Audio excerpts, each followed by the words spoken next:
Marjorie. Thank you, Mario, and good evening, everybody, for this career talk that this week we start with the sport industry, let's say. I'm super happy to introduce Lisa Marie Thomas, a current student for the Master of Sport Business Management, and she will be the interviewer tonight. Thank you, Lisa Marie. And Giacomo joined us as well. Giacomo is an alumnus from the master in 2016. And of course, Lisa Marie will ask a lot of very specific questions about Giacomo, about his profile, about his career. And I'm pretty sure you will learn a lot of things. And there will be a time for you guys at the end to ask all the questions as well to Giacomo. But now it's time to leave the floor to Lisa Marie for this interview. Thank you so much, guys. Thank you very much, Marjorie, for introducing us. And thank you, Giacomo, for being here with us. I'm very happy to interview you today as for our alumni talk. And so, yeah, I would say then we start. So you are an alumnus of the Sport Business Management class in 2016. And you have already had a very successful career. I'm sorry, just, okay, perfect. So I just heard myself twice. So yes, so you started your career in the motorsports industry. And as an editor and reporter on site for various championships, such as Le Mans Series or the FIA GT on my, and then my first question actually would be, why did you choose this career path? Do you have any personal relations to motorsports, maybe during your childhood, or your teenage years, etc.? Well, first of all, thank you for having me. It's a pleasure being here. Well, we can go straight into the answer. Well, according to my career, I mean, I choose this path because I spent all my life in motorsport. I began when I was 3 years old. I started racing go-karts. And then up until I was 15, 16, I raced. I started in cars, but I mean, as you know, this is a very expensive sport, and at one point I wasn't able to have the resources to compete. But I would say even the talent. I don't hide that, because at the end, to succeed there, you need to have also a lot of talent. Still, I understood that for me it was better to pursue an academic career and to find a way to become a professional in this sport, which is my greatest passion, to the business side. And well, I then took my career in university, and then this is how I became an IUM student in 2014. And then, well, now I'm here. I'm a sport agent. I do my job, and that's it. So what were your first steps when you entered the motorsports industry, professional-wise? Yeah, I would say the most important thing, no matter which sport you want to work, this is something that I'm saying for motorsport, but applies to any industry. You need to build up network. In my case, one move was to start as a reporter, a journalist, basically, for some championships. It was something that I started to do when I was 18 years old, so I was still in high school, and I was traveling around Europe, just reporting what was going on at the race events, but that was quite good. And I understood later on why it was so important, because being a journalist, I was able to speak with everybody and build up my own network. And the network in whichever industry that you work, it's the most important thing. Yeah, I think as well, I completely agree, because it's really hard to enter this industry in general, and having a network, creating a network, working on it, I think this is key. Completely agree on that. So you've also worked for Boggi Milano. I'm not sure if I pronounce it right, because I'm still working on my Italian. But yes, you say it right. Yes, many people, perfect. when they say it in English, they say it wrong, like Boggi, but in reality is Boggi. I trained already a bit before the call. So so it's actually a clothes and shoe manufacturer, right? Well, the retailer. So what would motivate you to switch industries in a way? I don't hide it. The thing is, I worked for Boggi Milano. It was in 2012, like after my bachelor. because I mean, I paid for my studies, and so I before starting a master, I mean, my family, like, they told me since the beginning that I needed to pay for this, and like I needed to found my master. That was an objective, but also I found out that in the end that was selling. What I'm doing right now sometimes is sales. And actually, I was lucky to work in Switzerland, which is not far away from the place where I was born. So this was, of course, good for the income, because, as you know, Switzerland has high salaries. But the most important thing is that they also have very international clients. So for me, it was very important because I was working close to Geneva, and in Geneva, as you know, there are many NGO settled there. So I was able to really interact with people from many different countries and understanding these different persons and different personalities and cultures. And all these things is still helpful to me. So it doesn't matter, from any job you can learn in the end, even when you are young. Completely agree. Also here again, it's about network, right? So even you here, you increased your network in certain ways, even if it's not motorsports related, and you added additional skills. Yeah, so, I want to just have an example on that. When I was working there, there is a company that does champagne. I don't say the name, but there is this big company, and I remember this. It was the CEO, and he came there and gave me a business card. Then when I started looking for sponsors and doing this job, this contact was helpful. So it's any network is important, any business card is important. Never throw away once. Yeah, perfect example. So currently you are working for an international sports agency called Williams Harfield as a commercial sports and athlete representative, right? So maybe you can tell us, what is the purpose of your company and your position in particular? Maybe, you know, the 3 most important skills that you need at work for this position in the company, etc. Yes, just to clarify, we work in 2 main areas, which is athlete representation and sport sponsorship. Sports sponsorship, we work with any sport industry. The majority, we focus on football, because in Europe is one of the biggest businesses. In particular, we are UK based, and so Premier League we work with a lot of teams, but also we work with Serie A, La Liga. And this is for the sponsorship side. It's like brokering of sports sponsorship deals, but we look after the activation and the acquisition of sponsorship, and also market research. And then there is the athlete representation. That's something that we do only in motorsport for the moment. We don't know in future. And basically, we look after drivers from karting to professional motorsport. I'm a sport agent. And also WH is a company that was founded 12 years ago by 2 people. I joined the company, and when I joined it, there were 3 people. And me, I became the 4th person joining this company when it was in 2016. Now we are 15, 20 people. So I was part of the growth of this company. I still feel part of this project. I'm a sport agent, so in the sport industry, many people work independently because they are sport agents, and I am a consultant for teams, international agencies, even things that they're not strictly related to motorsport.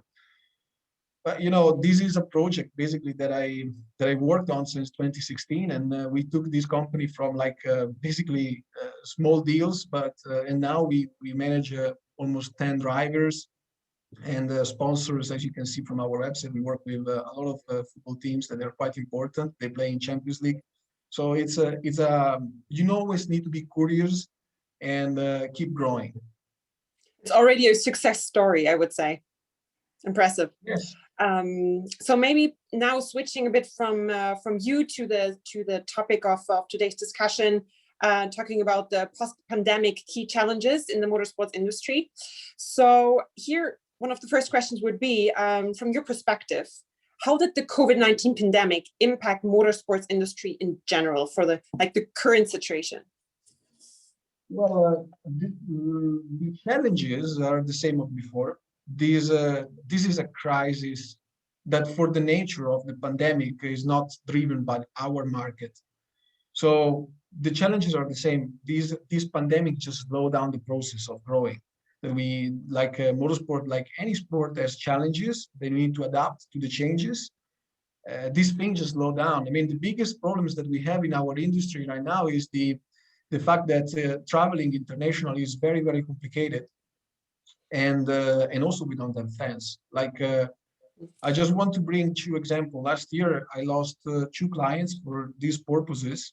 I had one driver that couldn't travel, and when he traveled, because he was coming from the States to Europe, as you know, that we have visas that basically we have a waiver program from Europe to United States. This traveling was coming here to compete in a championship, which is the Porsche Super Cup. They're going to race in Monaco in a month, so probably some of you will have the chance to enjoy it. But when he came into the Amsterdam airport, he wasn't allowed to come in, and he had to go back, and he lost his seat. On the other hand, I had a sponsor that he was coming in and was taking was taking part to a championship, and they were keen on. Actually, they were investing a lot of money on this. But this was a sponsorship that was really about to be signed on the 15th of March. But this sponsorship was related to people and fans, because they wanted to have fans at the track. And when COVID happened, fans were not allowed. And now all the B2C sponsorship are very difficult to put in place. I understand. So maybe coming back to also the race series in particular, is there any race series that most of us know? Formula One, some of us know NASCAR, even the W Series for women, or the DTM, or even karting, as you have background also in karting, of course. Is there any series where you say it's more impacted, or do you think it's like equally impacted? Definitely Formula E, as you have seen recently, because the concept of Formula E was to race in the middle of cities.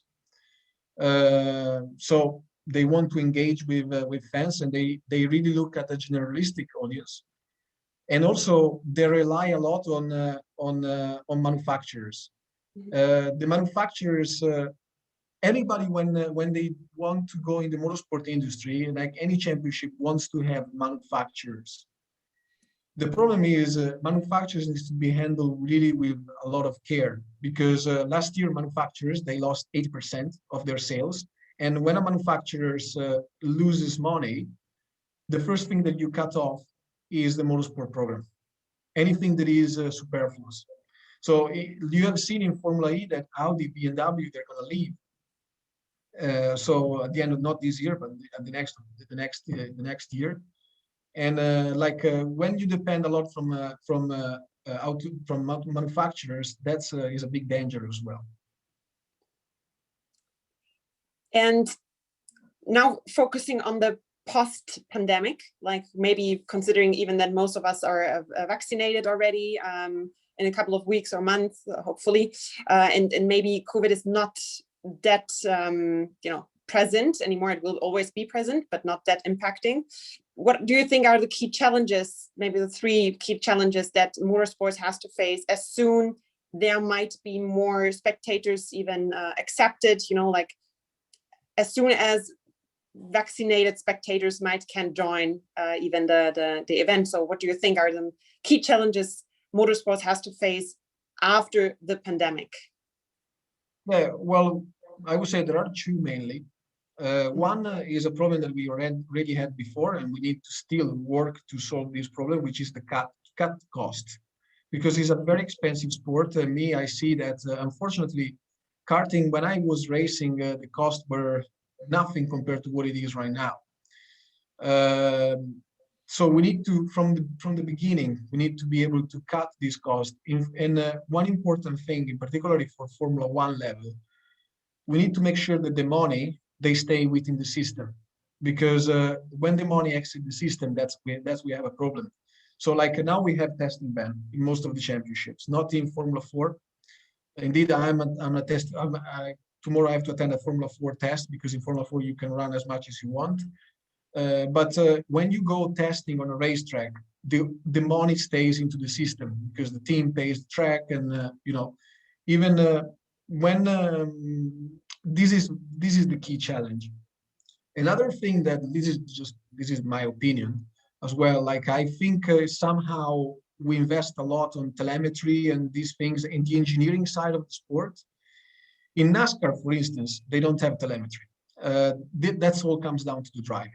And if somehow you need to find the right settings of the car and everything through the drivers, at that point, you need to pay a lot the drivers. And when you pay for drivers, then at that point, you pay for talent. And so better talent, better quality of the sport. To go back to the other thing that we need to work on is the engagement with the fans and the sponsors. This was a problem that we had from years ago. The problem with that in the Eccleston era, let's say Formula One, was that the majority of the brands were big corporation operating like in the like watches area or insurances, big banks. When Liberty Media took over, the challenge was to change basically the type of brands connected to motorsport. We need more consumer brands. An example was the Coca-Cola deal with McLaren. It was a couple of years ago, if I'm not wrong, but with Zak Brown. Zak Brown is an amazing person to me. And he changed a lot of McLaren. He was a person, even when he was working before he became famous, let's say, he was a person that was already very good at engaging with brands and sponsors. And he brought a sponsor like Coca-Cola into the motorsport. He brought back Coca-Cola, let's say, into Formula One. This is the type of sponsors that we need to get to Formula One. And also for the fans, the thing is, I like a lot the Netflix documentary, let's say, because Drive to Survive. Exactly. I really like it a amazing. lot. I have to say, as I work in motorsport, so at the end I have to say that the drama is a bit exaggerated. Sometimes, and sometimes the behind the scene is even worse of that. But this is what we need. We need storytelling, the human factor. I mean, we need to connect with the fans. This actually leads me to the next question when we focus now a bit more on the fans.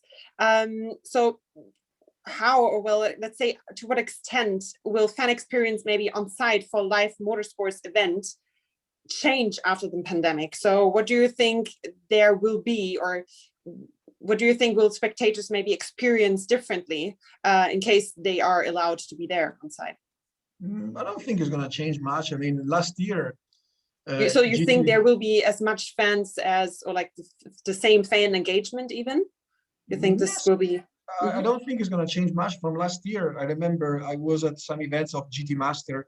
I don't know if you know this series is for maybe the German people, they know what I'm talking about. Yeah. But yeah, GT Master, GT4, ADAC, Formula 4 ADAC. Last year in Germany, it was possible to attend race events. There were a lot of people coming, and there are series like DTM that they have a big audience.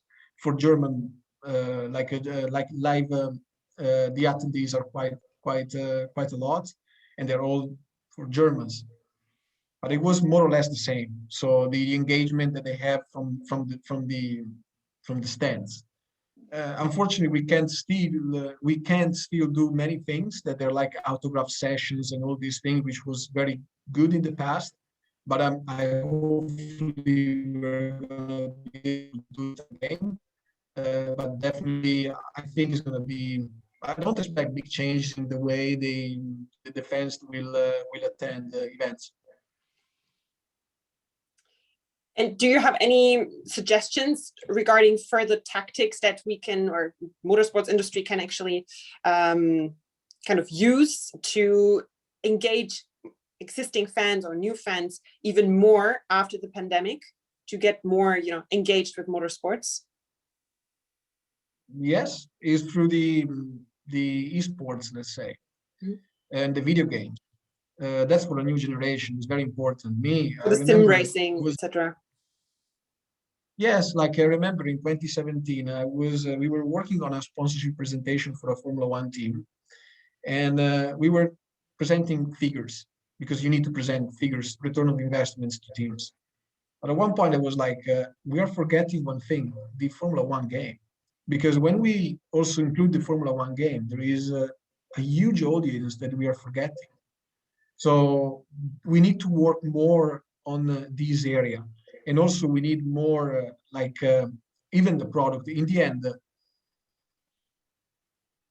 I don't hide, motorsport can be very boring sometimes to watch. But if you take the experience, like even with the cameras, the product needs to improve even from there, from home, basically. I mean, you see championship like Formula One, or even the former blank paint championship, the GT, WC, they just changed the name. But they adopt very good cameras, and the experience from home really improves. Me, I always think that you need to look also at other sports to also improve your product. If you noticed last year, in the NFL, they started to use 8K cameras. And I think Formula One will do it so. Champions League, they just did it. So we need to always improve the quality of the product from people that are home and people that they go to the stadiums or the tracks. So would you say, or actually you said that going into esports and sim racing and video gaming is something that will, increase in the future, of course. But do you see it as an add-on for motorsports, like live event on motorsports, or do you think it could be even competing with the on-site events that might there might be sim racing that might be too competitive to the on-site motorsports events? Well, there are already these type of events in at some events. Like there are some areas within the paddock or within around the track where you can challenge, let's say, the time set by somebody. Like they call Sebastian Vettel or Lewis Hamilton to set the lap time, and you need to be able to match that lap time. So yes, but definitely we need to think about the new generation. So to create more fans that they are interested into this sport. So definitely this is something that is helping a lot, because also you can compete. Like we have last year when the pandemic started, we put together a product that then went on BT Sport in the UK for virtual racing. In this championship, it was the Isolation Cup, we call it. It was in April and May 2020. But we had drivers that they attend the events like Latifi, Lando Norris. They took part to these events, but they were racing with drivers that they were racing in karting as well. So of course we limited only to drivers. But in this case, there were Formula One drivers racing against drivers that they were in Formula 4. This creates engagement. I see. So we actually even have some questions from the audience here via the Q&A section and also via email. So first of all, I would like to highlight the question from Federico, asking or bringing up the question related to generations. So do you think that having professional drivers compete in esports racing, like last year during the pandemic, can help to create a generation link between Gen Z, like Generation Z, or baby boomers, maybe expanding esports audience and connecting generations of customers? Well, I think the answer is more or less what we just said. At the end, I think it really helps.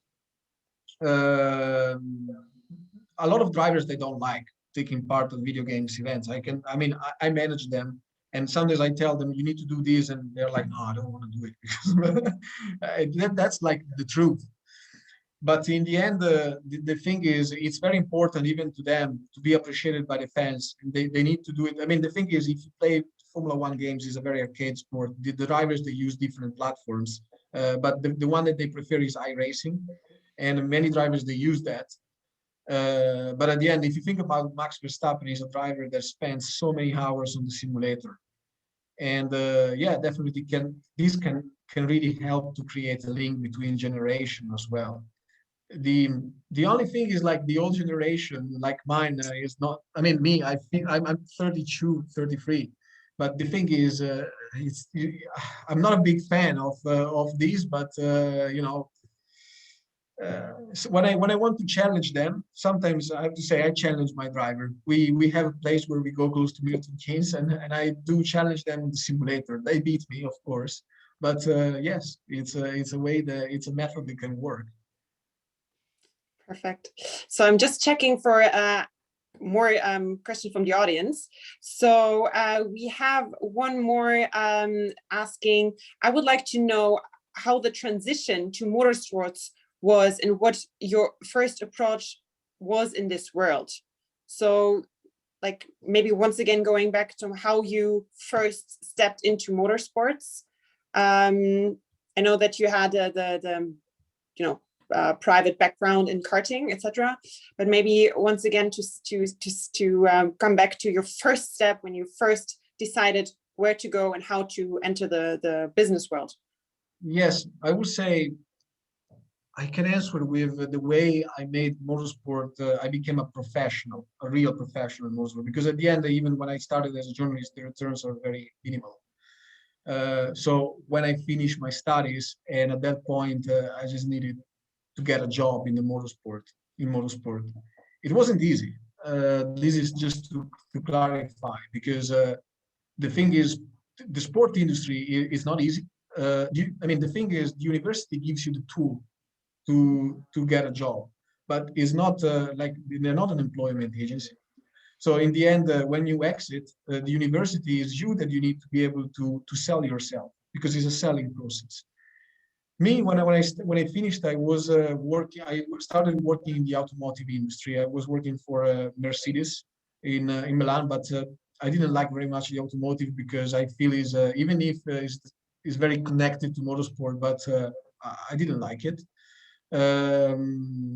So at one point, I just say, okay, I want to do exactly what I always dreamed to do. It takes a lot of passion, and you really need to be committed toward what you want to do. But the thing is, why somebody has to hire me? These the first questions, and the answer is because of your network and what the value that you can bring into a project. In my case, I had to basically sell myself. So I sit down and I understood, okay, I have a big network, and basically people even now they hire me because of my network. This was the reason why I got a career, and this is still the reason why I got consultancies from teams or sport agencies. Network and knowledge at the same time, because it takes time to build up knowledge within an industry. Okay, so we have one more question from Maria. Considering the actual scenery, I think also with the COVID situation at the moment, and how much it needs to enter the specific business, do you think it will be even harder to enter the world of motorsports in general now? For someone that is trying to enter the business now, the second you have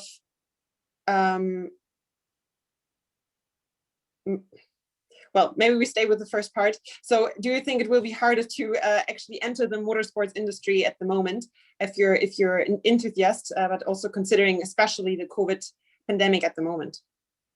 No, I don't think so. In the end, the thing is, when you approach the sport industry, there are two areas that you need to focus on. One thing is driven by yourself. So you need to have a strong passion, and to really cultivate this passion throughout all your life, from since you are a kid up until you become an adult. Because I mean, when you start the thing is, when you start working then in motorsport, if you are passionate about football, you start working into football. The thing is, you see that as a fancy word and all these things, but that thing goes away straight away, because after a couple of years, you understand that's business, and there is no like the fantasy goes away basically, and the passion sometimes as well. But you need to always maintain the same passion toward the industry. So I don't think things will be bad in the future. It's just motorsport was growing. I remember when the pandemic started, I was in St. Petersburg for the IndyCar race last year, there was the record of car registered to the race in IndyCar. And I was quite happy to see so much cars registered.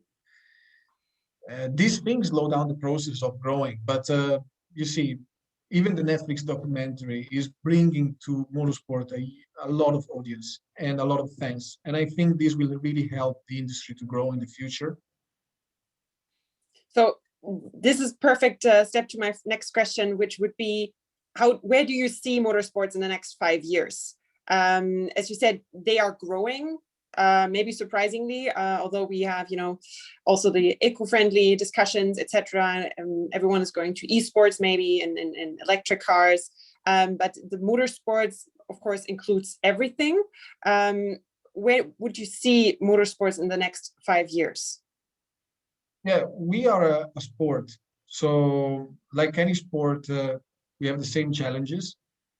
And we are more than in the automotive industry, we are in the entertainment industry. So in the next 5 years, that's a good question. But do you think it will be more E, or do you think it will also still consist of regular cars, as I usually... You mean like eco-friendly, or you mean like the simulators or these things? Because both to be honest, but maybe even here more the electric car version, like Formula E versus Formula One, for example.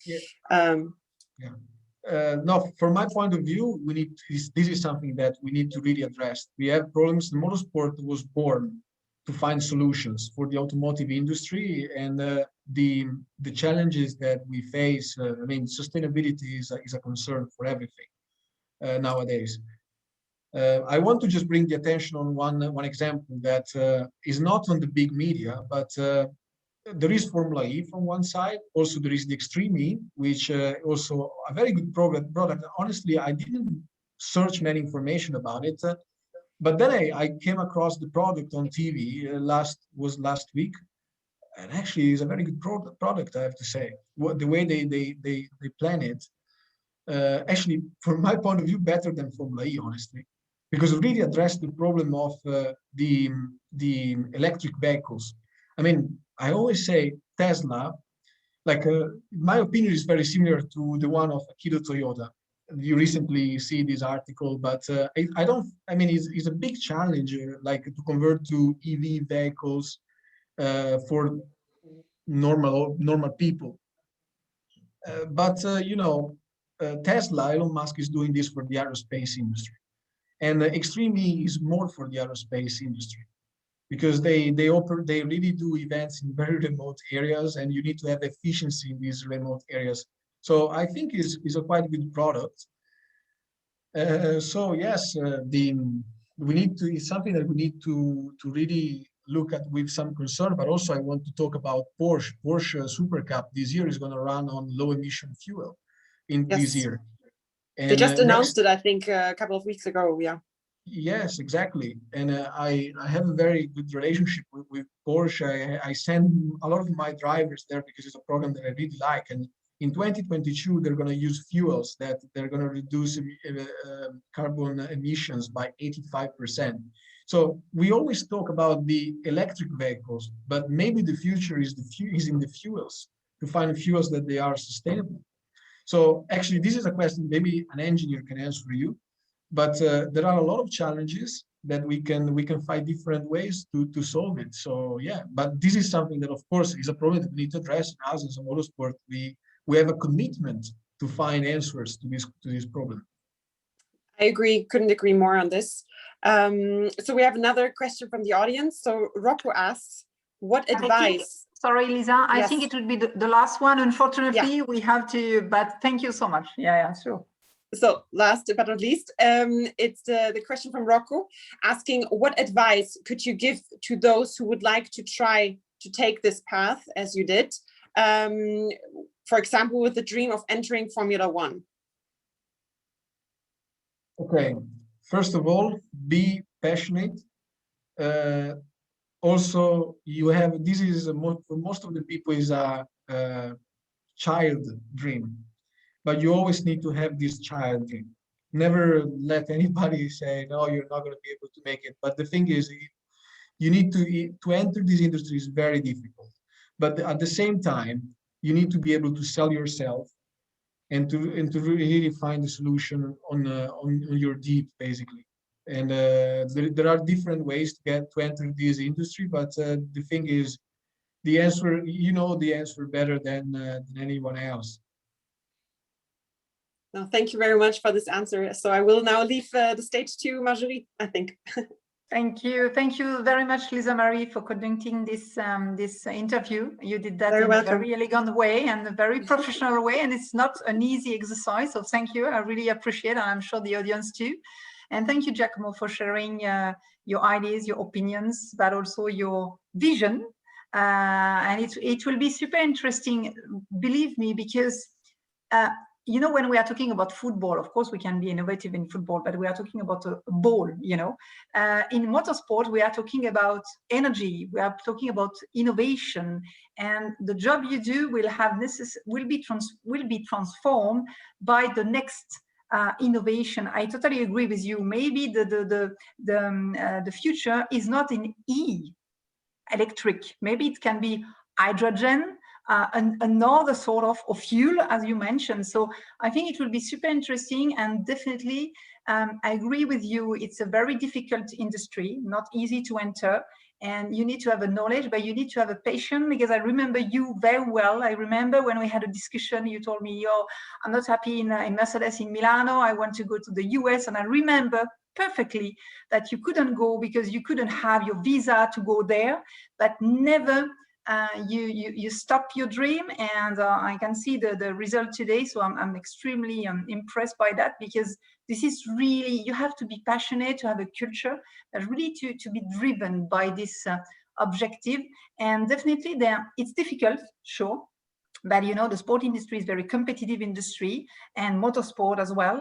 But I think it can be really an industry interesting in terms of development of innovation, and whatever you will do, event, marketing department, athletes, agents, representative, it will evaluate again, e-sport, not e-sport, how the combination will be done. So I think there is a nice, we don't know the future, but it will be super interesting. And don't think about the COVID, it's just a point. But of course, sports will continue, and motorsport for sure, and it will be transformed again. So thank you so much for sharing. I'm pretty sure for the audience that, because we have also current students from the master, so I'm pretty sure they learn things, and maybe they will be in contact with you after. And for also the people who are interested in the master, so do not forget that you can contact Mario Damiani at the admission. You have the address in the chat, admission@monaco.edu, and we will very pleased to organize a meeting directly with him, or if you want to talk directly with me, the program director, with a big pleasure. So guys, enjoy evenings. Thank you so much for this very interesting career talk. Let's keep in touch. Lisa Marie, talk to you very soon. And yes. Giacomo, as usual, let's keep in touch, and good luck for for the next step. And very impressed by the development of your company. Wow, it's very inspiring. It's very inspiring. You need to be curious, because you always need to grow. And be curious, I forgot, is very important. One last question, Giacomo, because yes. you explained that the development is really important in your company. By any chance, are you looking for interns? I don't know, maybe. I need to speak with the director. I know they recently did something with a university in UK, but I can refer and I can inform them. In particular, in the commercial side, which is an area that we're growing a lot with sponsorship deals all over Europe, and even different sports. So that's an area in particular that I will speak to the director. Cool. Let's keep in touch for that, and with Marine and myself with big pleasure. Thank you. Have a great evening, everybody. Take care, and see you tomorrow for another career talk. Thank you again, Lisa and Giacomo. Thank you very much. Bye-bye. Bye-bye, Mario. Bye-bye, everyone. And Celine, bye.